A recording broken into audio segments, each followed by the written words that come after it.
Good morning, and welcome to the Louisiana Petrochemical Outlook, presented by 1012 Industry Report.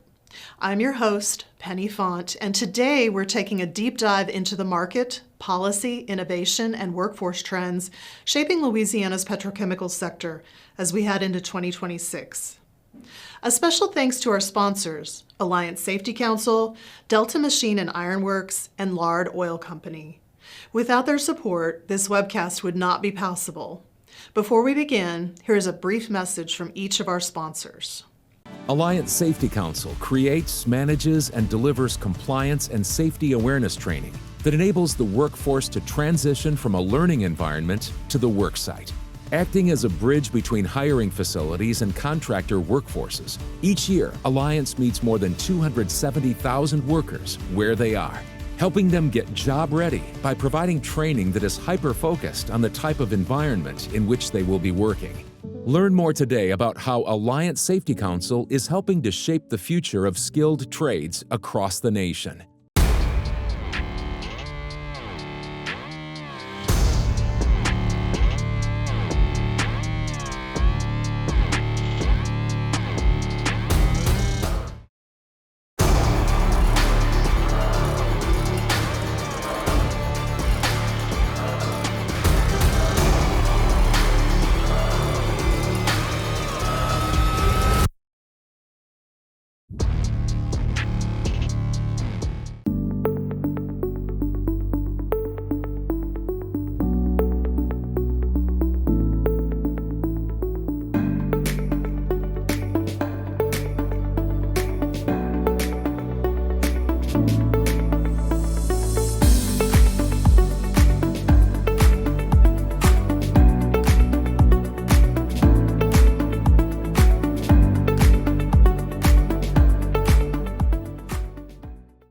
Thank you all.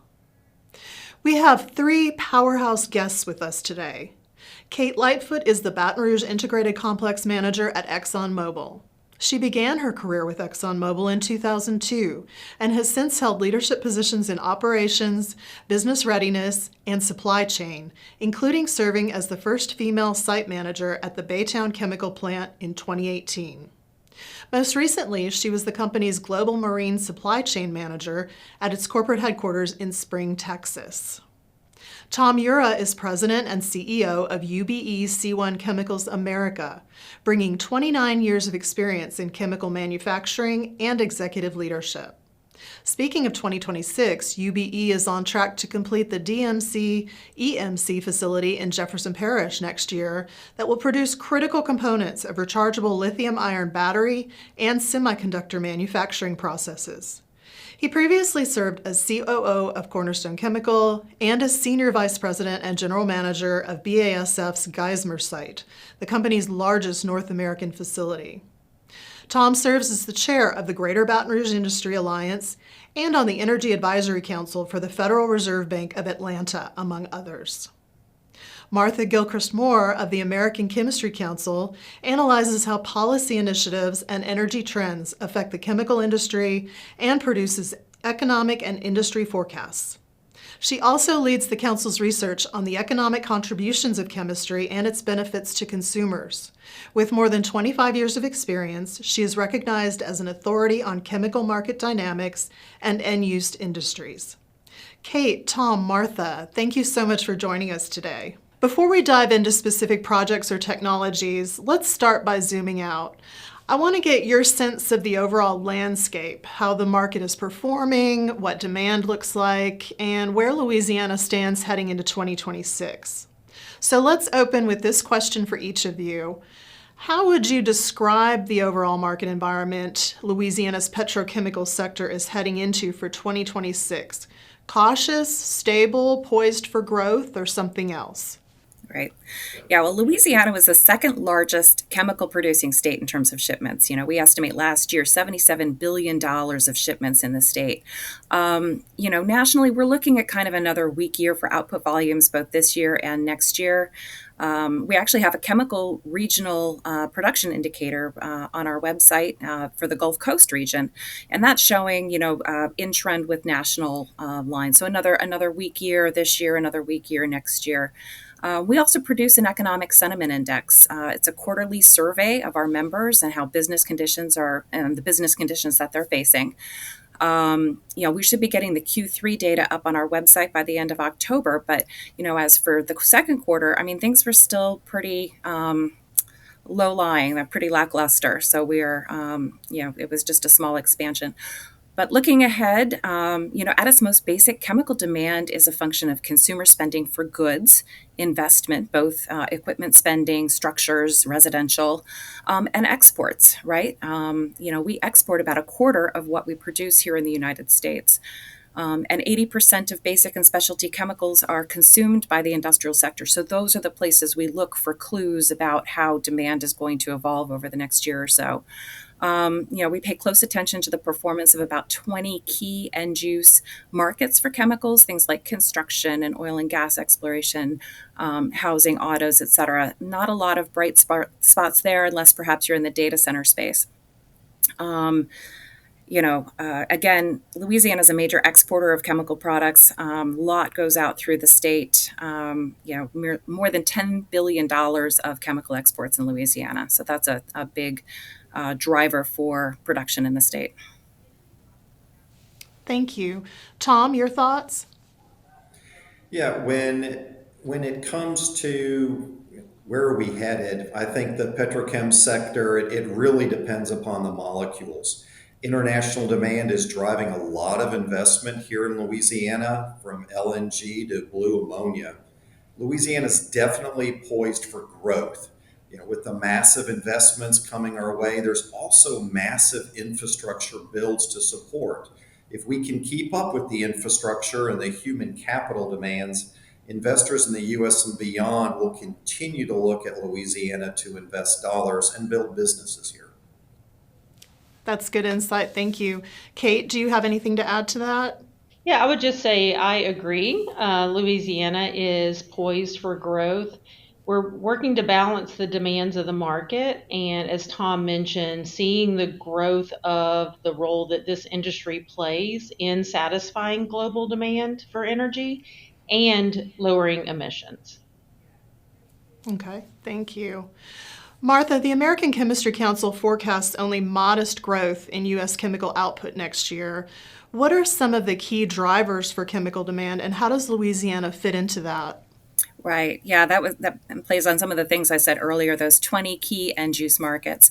So we look at things like autos and construction and other end-use sectors. Appliances are a big end-use market for petrochemicals as well.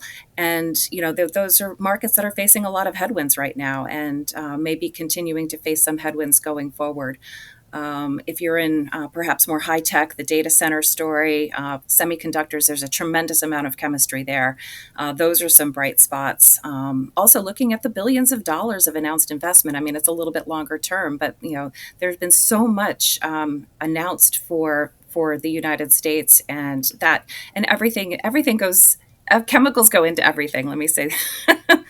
And it's a really exciting time to be in the industry because we're on the horizon of this really exciting time in terms of investment.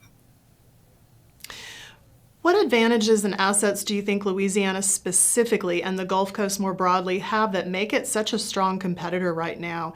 And what about challenges? Kate, let's start with you. Okay. In terms of the advantages that we have, we already have a mature oil and gas industry, and we've got scale. In addition to that, we've got all of the transportation and supply networks, and we also have a very experienced, skilled local workforce from which we can grow to meet growing demand.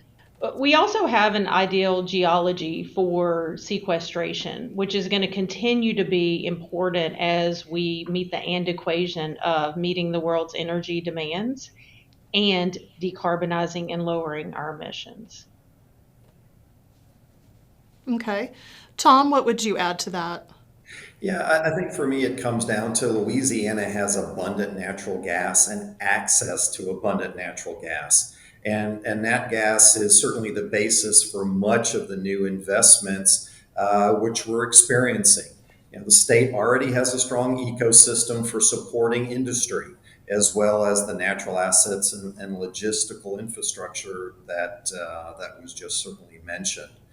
When I think about, the Mississippi River or ports or pipelines, there's a lot here for us to continue to build on and expand on. I think the other thing, we certainly do have a strong, well-trained workforce. We have the programs in place to continue attracting and training future workforce as well, which allows us to be a bit more sustainable maybe than other areas that pop up all of a sudden and then go away over time. And I think also what you've seen in general is that there's very strong support from the state for our industry, and that's because leveraging the best of Louisiana to bring in high-paying jobs, tax, infrastructure, these kind of things, understand and leaders understand that this is what they need to grow communities. So again, from top to bottom, I think strong support enables us to continue to do our business. Lots of good news there. Yeah. Hey, you also ask about some of the challenges, and while I agree with Tom that we've got a lot of great support, one of the biggest challenges that we're seeing is predictable policy and permitting processes. And so that will continue to be a watch area for us to continue to invest in Louisiana to take advantage of all of the great resources we already mentioned. I couldn't agree with you more. And when you look at those challenges, they have to be very carefully navigated. Infrastructure, we've talked about infrastructure, but we've also talked about infrastructure for a long time. Investments that are needed in roads, investments now that are needed in pipelines, and investments in human capital to keep these things growing and building out and keep pace with the demand that business is needing at this point. Electricity is also something that we're seeing being stretched in every possible way. So more demand in electricity, not only for people, but for all the businesses that are coming in to support the growing businesses that Louisiana is going after. Yeah, I think the advantage that we bring as an industry is we've got the expertise, specifically in complex problem solving. And so we've got what it takes to solve some of the complex challenges that face us. And so the more that our industry can be tapped on to help with those solutions, the better everything's going to turn out for the state. A lot of very good points there. Thank you. Shifting a little bit, market dynamics obviously don't exist in a vacuum. They're shaped by the rules of the game, by policy shifts, trade dynamics, and the competitive pressures companies face every day. So let's talk about how federal policy changes, tariffs, and global competition are influencing decisions here in Louisiana. We've seen a lot of federal policy changes in 2025, but without wading into any politics, what would you say are the 2 or 3 trends that likely will impact domestic and Louisiana petrochemical manufacturing in 2026? Martha, let's start with you. Yeah, well, certainly there were big changes to tax policy this year that were very favorable to chemical manufacturers. Some of the clean energy incentives went away, but there were some big wins. We had expanded tax credits for capital investment, including 100% bonus depreciation and enhanced Section 179 deductions. R&D expensing was restored. That's huge for such a science-driven industry. And the corporate rate was maintained at 21%. I would also add, deregulation. We saw an unprecedented amount of regulation, especially on chemical manufacturing during the Biden administration. I think one of the biggest changes we've seen this year has not just been a pause in regulation, but the reconsideration of several rules that would have created millions of dollars of additional cost to manufacturers. And in the same vein, there's still a lot of work to be done on TSCA. We really need to get TSCA to work better to get these chemicals through the system and into the market. We need to move more quickly than other countries to bring these new chemicals on board. Right now, there's a huge backlog of chemicals waiting for review at EPA, while other countries have faster turnaround times. I just want to add, maybe one more thing. You said I had three. Transportation issues are really huge. The chemical industry in the United States moves 1 billion of chemical products every year, and there's real concerns about the impacts of rail mergers on competitiveness and chemical manufacturing operations here in the U.S. Good insights. Tom, what would you add to that?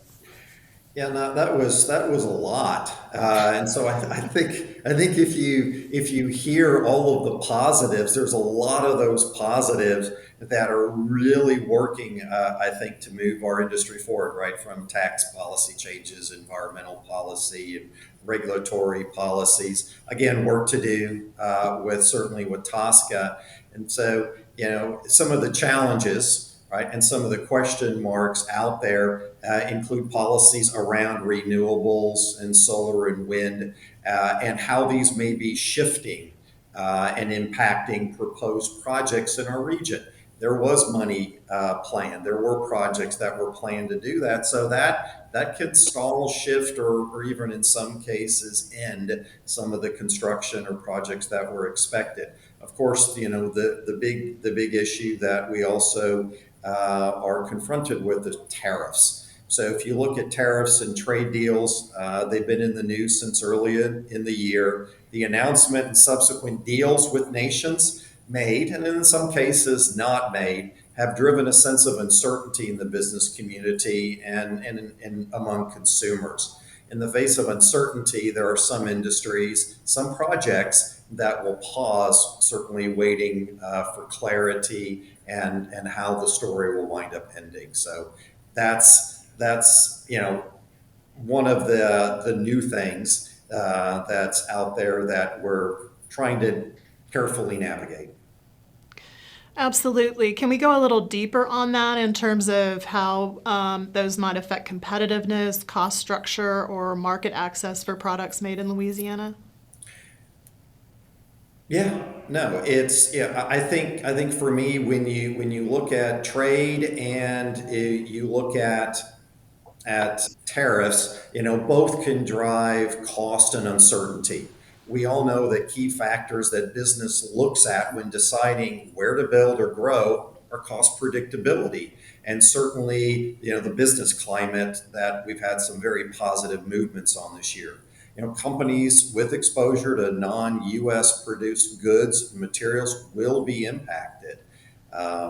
Impact will be different to each company, and I expect the response from each company to this question will also be a bit different. Tariffs add costs, and those costs are either absorbed or passed on. Is clearly where we're at today.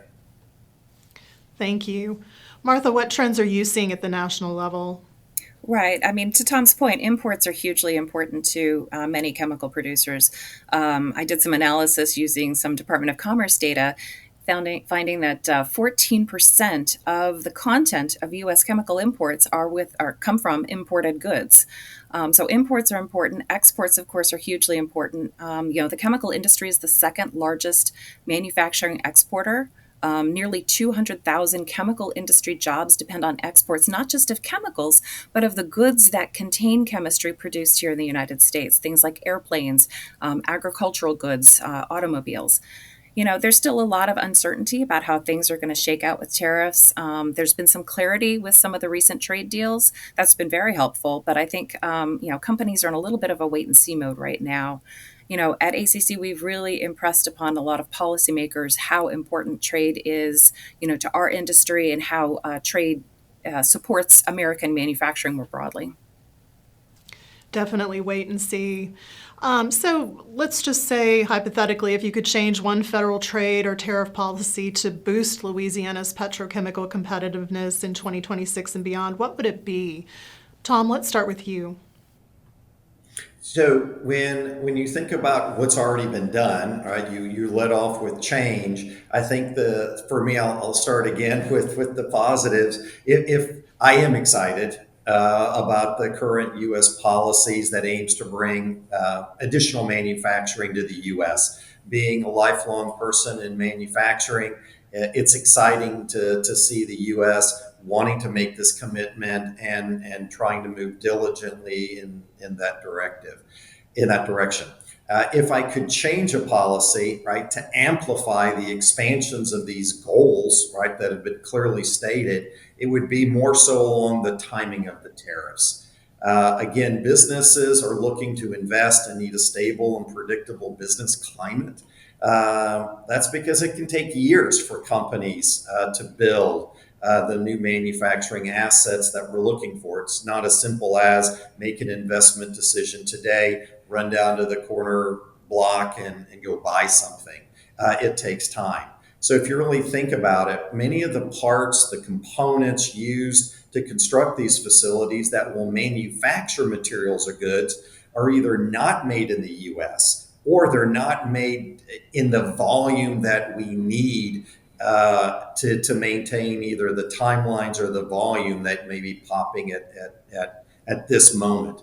Each of our companies looks to invest in Louisiana. We want to build the plants here. We want to go ahead and make sure that they're cost effective, they're done safely, and as quickly as reasonably possible. So a federal tariff policy that is guided by certainty and predictability is the one thing that I think will keep the U.S. growth on track and not add extra cost or uncertainty.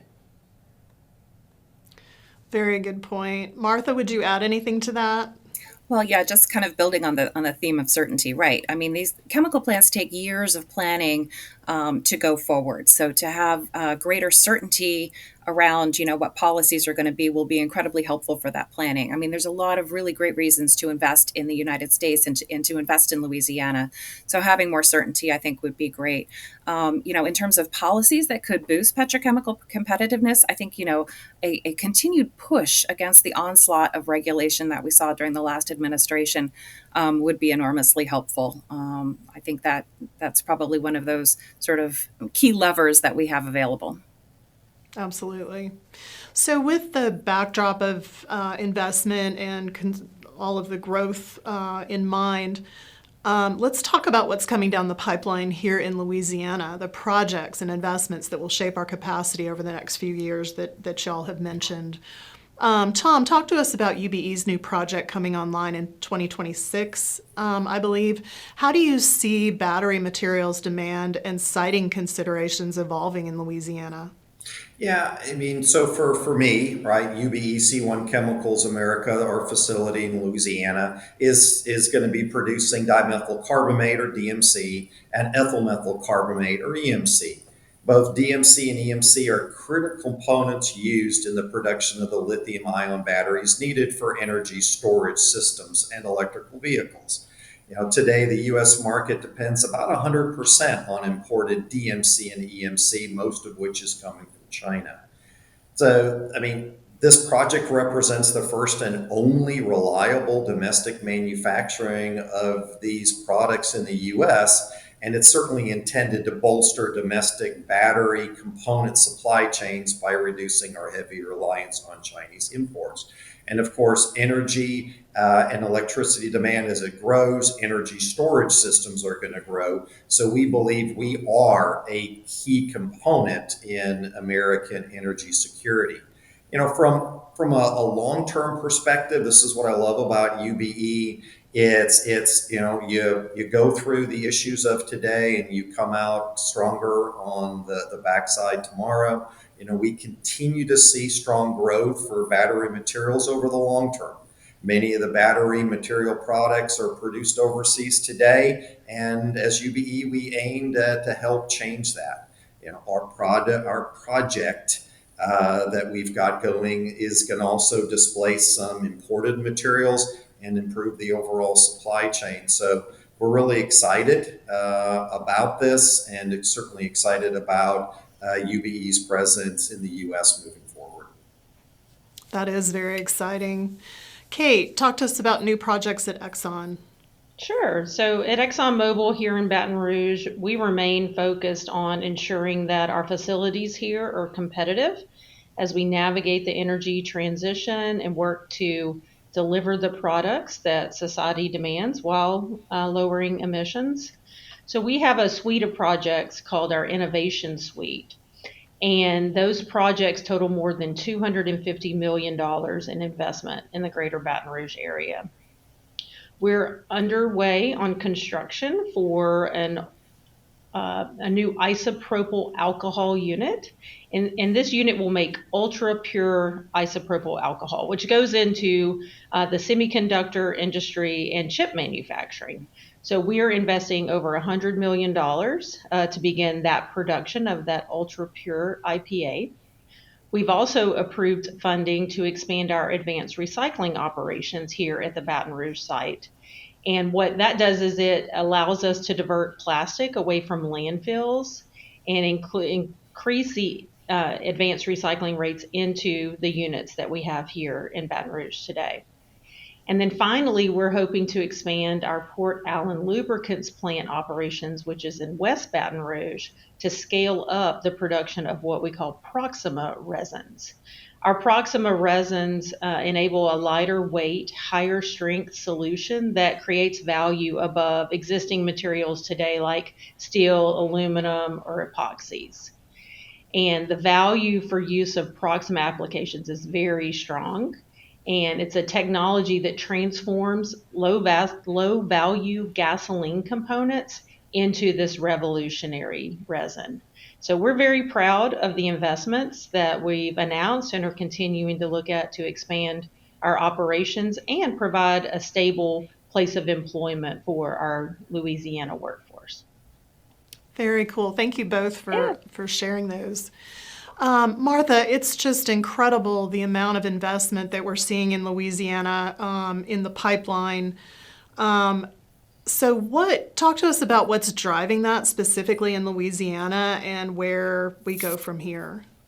Right. So in Louisiana, again, investment historically going forward, it's been a huge draw for investment in the chemical industry, nearly $5 billion of investment just last year in chemical industry assets in the state.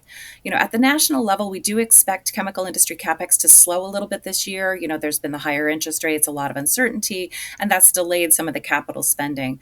But we do expect as industrial demand begins to recover, into next year and beyond, we'll see a lot more investment activity, especially along the Gulf Coast. I think our biggest advantage is energy, and that continues to drive chemical industry investment, not only in Louisiana, but really the whole Gulf Coast region and the U.S. more broadly. I want to look at that a little more deeply. So what role does energy cost and grid reliability play in deciding where and how to invest in the Gulf Coast right now? And how has the electrical energy mix changed, or will it change? What are the challenges there? Tom, let's start with you. Yeah, I don't think the mix of energy has changed. I think for me, the opportunities to take those energies and transform them have changed. So if you look at ammonia, if you look at hydrogen, there's been so much money, time, and effort put into transforming natural gas, as example, into many of these molecules. When I think if you look at energy cost, long-term sustainability of energy, that's why companies like mine are making investments, certainly in Louisiana. And if I think about grid reliability, there's a lot of discussion now about power, electricity, power generation. So whether it's new power plants, new technology, my goodness, nuclear is now back into the mix of what those power supplies of the future can be with the small modular reactors. We are still pursuing projects on wind and solar. So, I think the all of the above philosophy here in Louisiana will continue to poise us to meet the energy and electricity demands for our companies today as well as tomorrow. You make a good point, Tom, and I want to transition from there. Even as companies manage risk, they're also looking ahead at, as you mentioned, new technologies, emerging markets, and innovations that could drive the next wave of growth. So let's look at some of those opportunities. Martha, strategic investments in advanced manufacturing are expected to support chemical demand going forward. Can you talk a little bit about what you're seeing in that regard? Right. I mean, as I mentioned before, chemistry is foundational to everything, especially advanced manufacturing. Since January, we've seen just millions and probably billions of dollars of new investment announced. New chemical manufacturing coming to the United States. Everything from pharmaceuticals to autos to defense equipment, semiconductors. Advanced manufacturing requires all kinds of chemistry, basic chemicals, performance materials, specialty chemicals, everything. Semiconductors are a great example. There's 500 different chemicals that go into just the most basic computer chips. The most advanced computer chips are probably twice that. So we expect this to be a really great opportunity for chemistry across all segments. And you look at the AI build out. There's a lot of opportunities there. Without chemistry, AI is just an idea on paper. That's a very good point. Kate, what's the realistic role of advanced recycling in the Gulf Coast footprint? Yeah, so I think, another fact to build on what Martha said is, plastics are critical in our society. And you think about our healthcare industry and the amount of lightweight, durable plastic used in today's vehicles. We need plastics in our society today. That said, plastic waste is a challenge. And so we've worked to develop and prove a technology of advanced recycling where we are able to convert nearly 90% of used plastic into useful raw materials.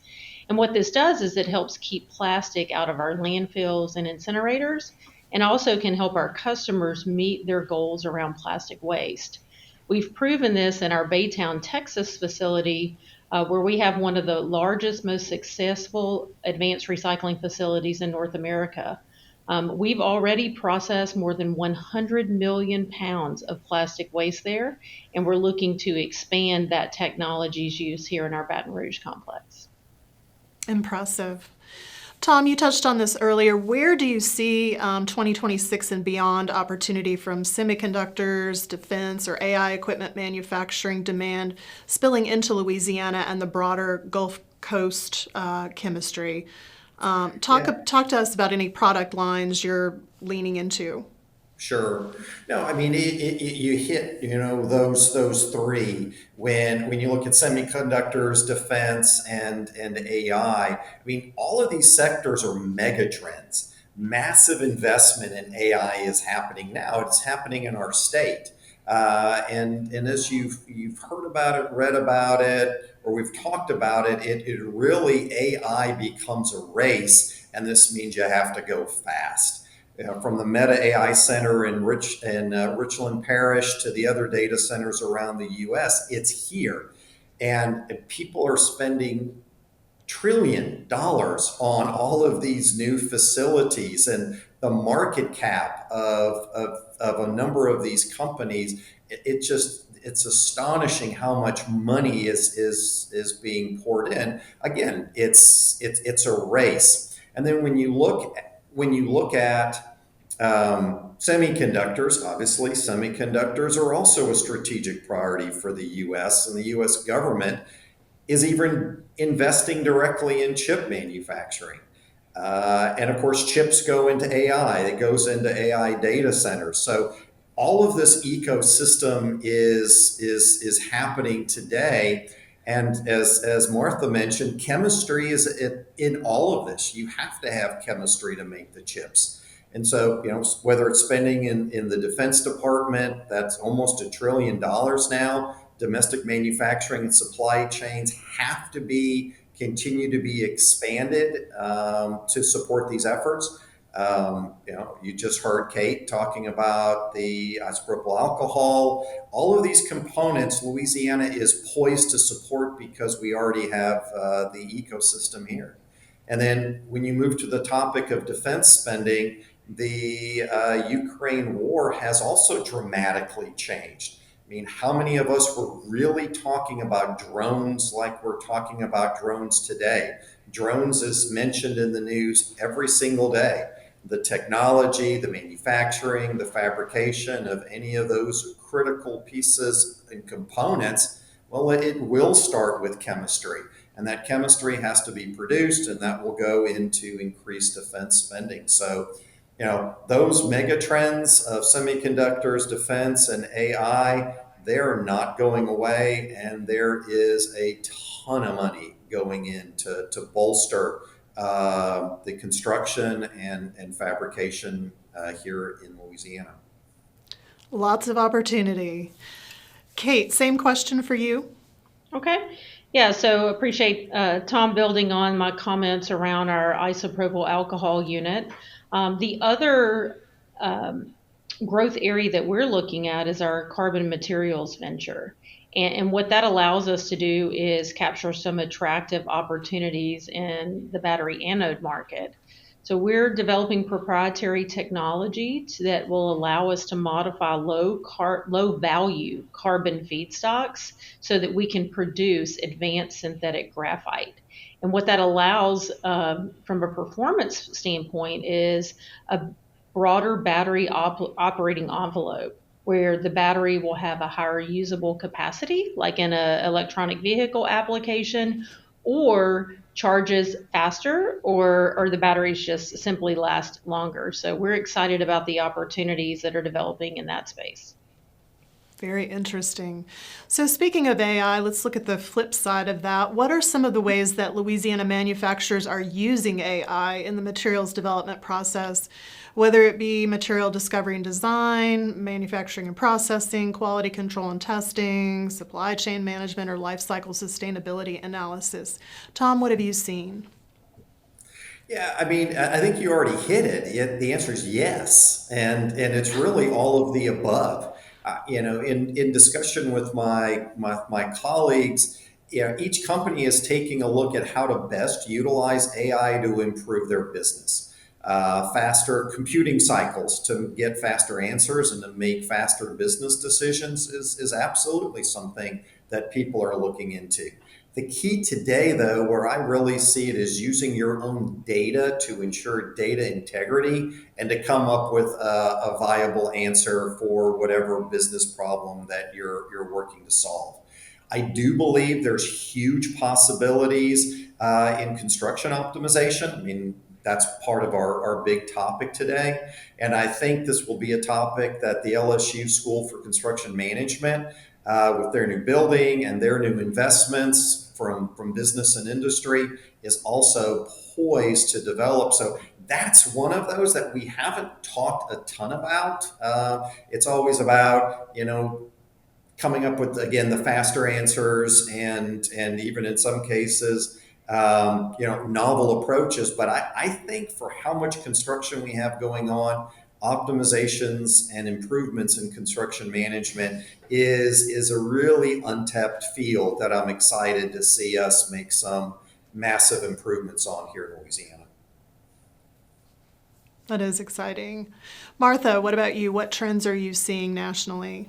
Yeah, I mean, a lot of what Tom just said, as an industry, I think, we're still kind of exploring, but right now the opportunities are really limitless.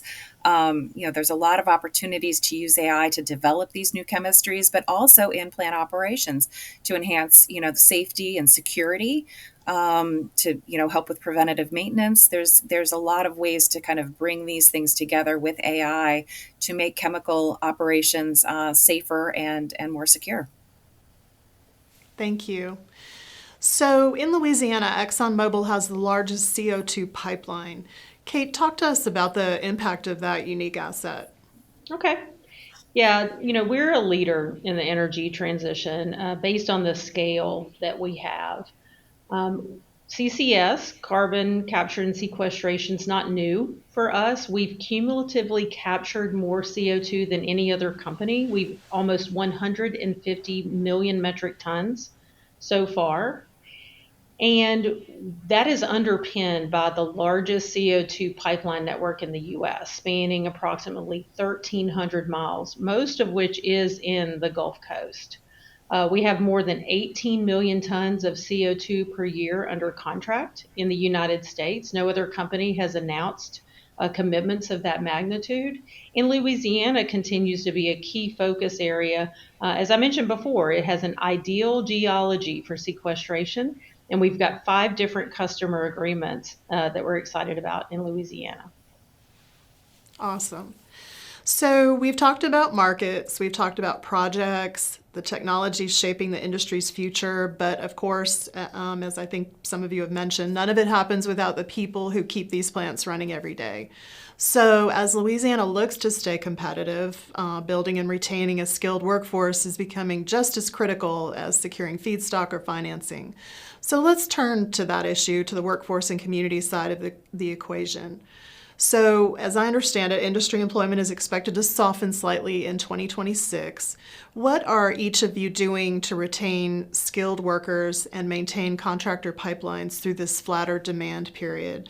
Tom, let's start with you. Well, I mean, the nice thing is for me is I've got an active project. With us, we're in construction. We're planning locally, and we're providing direct support to schools and programs helping to attract and to develop Louisiana's future workforce. And there's nothing better than to say, hey, look, we're actually building. We need people, and we're employing members today. When I think about strategically, for example, GABRIA, right, the Greater Baton Rouge Industrial Alliance member companies, we've established a number of new programs such as Journey to Your Future and Women in Industry, teacher externships, and supporting best practices around internships. So when you think about these programs, we're reaching deeper down into the talent pipeline and really helping young people understand what incredible career opportunities there are in our industry. So it's not only about hiring today or keeping people going during a soft time. We really have to make our longer term commitments for pipeline development at the earliest stages of a young person's career. And to do this, all right, having strong cooperation with LED and Louisiana Works programs will also be supporting the long-term pipeline development of people who we really need to continue to have entering in the skilled trades. You know, the jobs that we provide, whether they're in the plants or with the contractors that build or maintain our facilities, they're great jobs and they provide for stable, long-term income. And I'm really, really excited to see how many groups from government to LCTS systems to all the peer companies have really come together to support talent development in our state. That's really impressive. Thank you for sharing that. Kate, what about you? Yeah, so I'll build on some of the points that Tom made. You know, clearly we've got a need for a pipeline of a skilled workforce, and I agree. We need to start sooner with our junior high and high school students to allow them to see the pathway for the jobs in our industry that are challenging, rewarding, and high paying. One way that we're doing that at ExxonMobil is through our high school internship program. And we have about 40 interns every year that we bring in, and the students are mentored. They can complete a project, they learn a variety of trades, and they're exposed to the opportunities that are available in our industry. We also continue to invest in a workforce program called the North Baton Rouge Industrial Training Initiative, and that provides a no-cost training in high-demand fields like electrical, instrumentation, millwrights, pipe fitting, process technology, and welding. And what that program does is it assists people by providing that no-cost education so that they are able to gain employment as they graduate from the program. All of the graduates from NBRIDI have obtained employment with contractors, ExxonMobil, and other owner companies, and approximately 90% of the graduates so far are employed in the industry. So that's a program that we're really proud to be a part of and believe is very important to ensuring we have a skilled workforce for the demands that we have here in the state. Those are fantastic programs. Martha, what do you see trending nationwide in this regard? Right. Yeah. I mean, many of the same things that Tom and Kate brought up. You know, looking ahead, there's a recognition that the industry needs, more chemists, more chemical engineers, in addition to other, occupational classifications. Bureau of Labor Statistics projections show that the industry is going to need thousands more highly skilled workers over the next decade. So there's that pipeline story that they talked about, the same thing. What ACC is doing with other industry partners, we're spearheading the FOSSI program. So that's the Future of STEM Scholars Initiative, which is going to develop, or is already developing, STEM talent at HBCUs, historically Black colleges and universities. The program was launched in 2020, so it's only about 5 years old, and it has already awarded 860 scholarships. And many of those scholarships went to Louisiana. Again, it's lowering those costs of education to bring these people into the industry to develop that talent. Wow, that's impressive. As we wrap, let's zoom out and look ahead. Beyond the near-term challenges that we've talked about, what's on the horizon, and what other things could shape Louisiana's petrochemical sector as we move through 2026 and beyond? I think getting the chemical management program right, so TSCA again, I think getting that right so that we can compete with other countries to get these new innovative chemistries to market faster. I think that's probably, one of the biggest things that we can do to promote petrochemical competitiveness, in Louisiana, but broadly as well. Tom, your thoughts? Yeah, I think I'll continue to hit on the topic of certainty. None of these decisions are made in certainly in vacuums, and uncertainty presents a challenge, right? Because decisions wait for certainty when big money is on the line. Permitting reform, which has certainly been brought up, is a federal focus right now, and permit application reviews, process approvals. Some of these things can move forward even in the face of uncertainty, but even that, you have to have the regulatory staff, both locally and nationally, to perform the permitting process. So if you've got cuts in departments or funding or retirements, these kind of things can pose maybe an unintended risk to permitting timelines, which obviously then can slow things down as well. So true. Kate, what about you? Yeah, if you think about where we are in the world and where we're heading, nothing happens without energy. We're going to need to produce enough of it to support a bigger population, larger economy, and higher standards of living. More than 4 billion people today currently live in countries where access to energy is below what is needed to address basic human needs. And then we're also faced with the challenge of exploring sustainable ways to reduce emissions as we work to increase the supply of energy. And we feel at ExxonMobil that it's our role to help do both. And we've got a dedicated team of experts that are looking at the energy markets, the product markets, and looking decades into the future. What we need most is predictable policy and permitting timelines. The challenge that we're facing is that we've got policies that unnecessarily raise costs, that increase our tax burden and reduce financial support. And what that can result in is pinching supply below the point needed to meet the world's demand. This will drive up costs for everyone and also create unnecessary shortages. We believe that with the right policy and the right technology advancements, we can meet the and equation of meeting the world's rising energy demand and reducing emissions. Thank you for that insight. Kate, I want to continue with you. What's the biggest risk you're planning around and the biggest opportunity you see for Louisiana petrochemicals in the coming year and beyond? Yeah, I would say the biggest risk right now in the state is unpredictable policy and unpredictable permitting timelines. And so we're working hard with the government and the agencies to help explain the outcomes of some of the choices that are being made today, and working also to help provide solutions and ideas of how to streamline the permitting processes to support the market demand. Thank you. Martha, same question in terms of trends. I think the biggest risks are probably around demand. And I think, the continued need for more clarity around policies, not just trade, but regulation, permitting, all the things we've been talking about, that will reduce uncertainty. I think lower interest rates will help boost demand in some of those key end use markets that we talked about, which will ultimately drive chemical demand.